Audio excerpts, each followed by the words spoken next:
This is the story of a man named Stanley. Stanley worked for a company in a big building where he was employee number 427. Employee number 427's job was simple. He sat at his desk in room 427 and he pushed buttons on the keyboard. Orders came to him through a monitor on his desk, telling him what buttons to push, how long to push them, and in what order. This is what employee 427 did every day of every month of every year. And although others might have considered it soul-rending, Stanley relished every moment that the orders came in, as though he had been made exactly for this job. And Stanley was happy. And then one day, something very peculiar happened. Something that would forever change Stanley. Something he would never quite forget. He had been at his desk for nearly an hour when he realized that not one single order had arrived on the monitor for him to follow. No one had showed up to give him instructions, call a meeting, or even say hi. Never in all his years at the company had this happened, this complete isolation. Something was very clearly wrong. Shocked, frozen solid, Stanley found himself unable to move for the longest time. But as he came to his wits and regained his senses, he got up from his desk and stepped out of his office.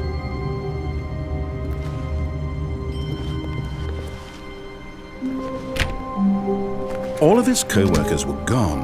What could it mean? Stanley decided to go to the meeting room. Perhaps he had simply missed a memo. No matter how hard Stanley looked, he couldn't find a trace of his co-workers.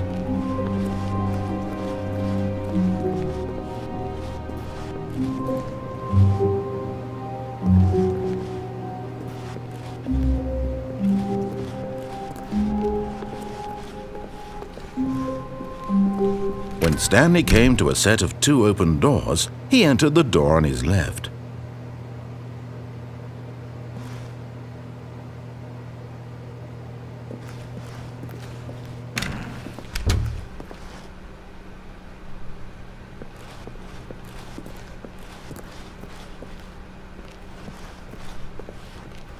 Yet there was not a single person here either.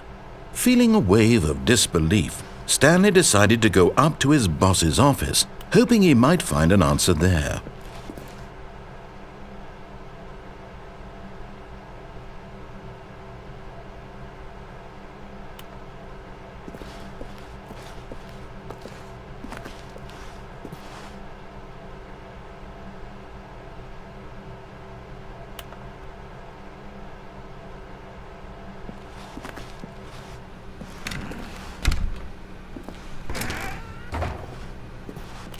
Stanley stepped into the broom closet, but there was nothing here, so he turned around and got back on track.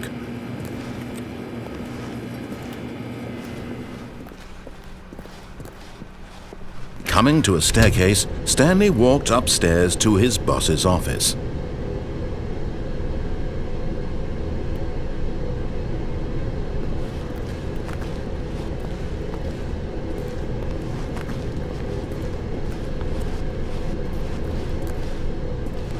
But Stanley just couldn't do it.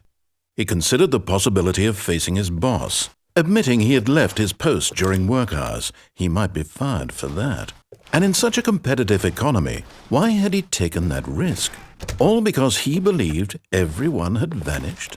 His boss would think he was crazy. And then something occurred to Stanley.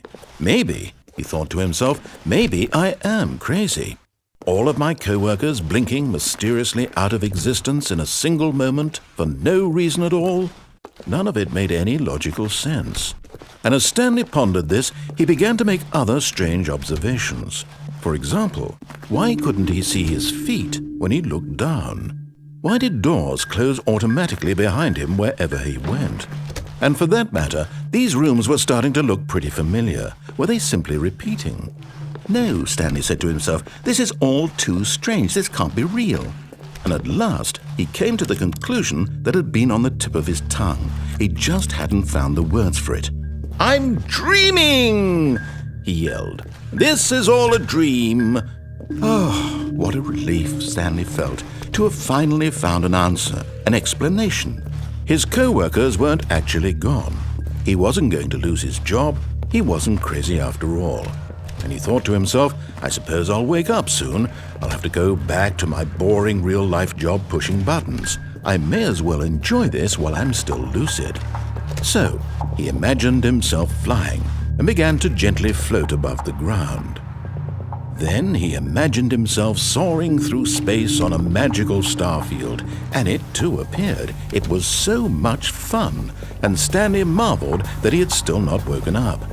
How was he remaining so lucid? And then perhaps the strangest question of them all entered Stanley's head. One he was amazed he hadn't asked himself sooner. Why is there a voice in my head dictating everything that I'm doing and thinking? Now the voice was describing itself being considered by Stanley, who found it particularly strange. I'm dreaming about a voice describing me, thinking about how it's describing my thoughts, he thought.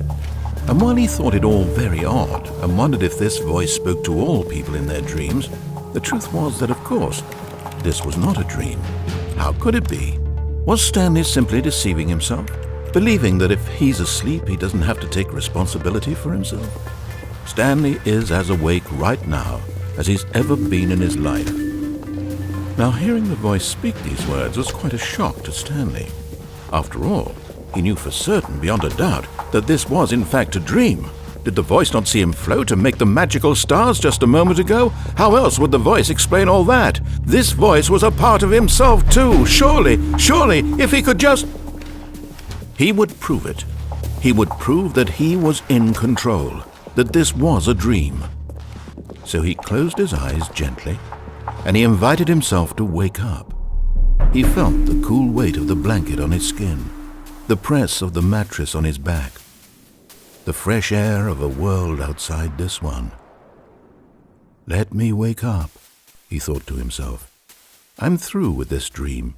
I wish it to be over. Let me go back to my job. Let me continue pushing the buttons. Please, it's all I want. I want my apartment and my wife and my job. All I want is my life exactly the way it's always been. My life is normal. I am normal. Everything will be fine.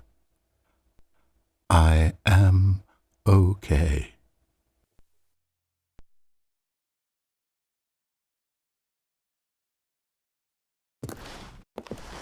Stanley began screaming. Please, someone, wake me up. My name is Stanley. I have a boss. I have an office. I am real. Please, just someone tell me I am real. I must be real. I must be. Can anyone hear my voice? Who am I? Who am I? And everything went black.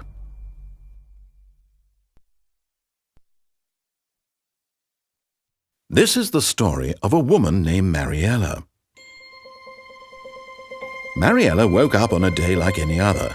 She arose, got dressed, gathered her belongings, and walked to her place of work.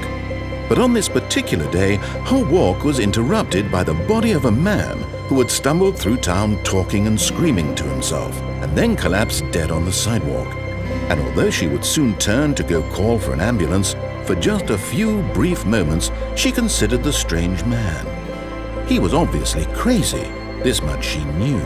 Everyone knows what crazy people look like. And in that moment, she thought to herself how lucky she was to be normal. I am sane. I am in control of my mind. I know what is real and what isn't. It was comforting to think this, and in a certain way, seeing this man made her feel better. But then she remembered the meeting she had scheduled for that day.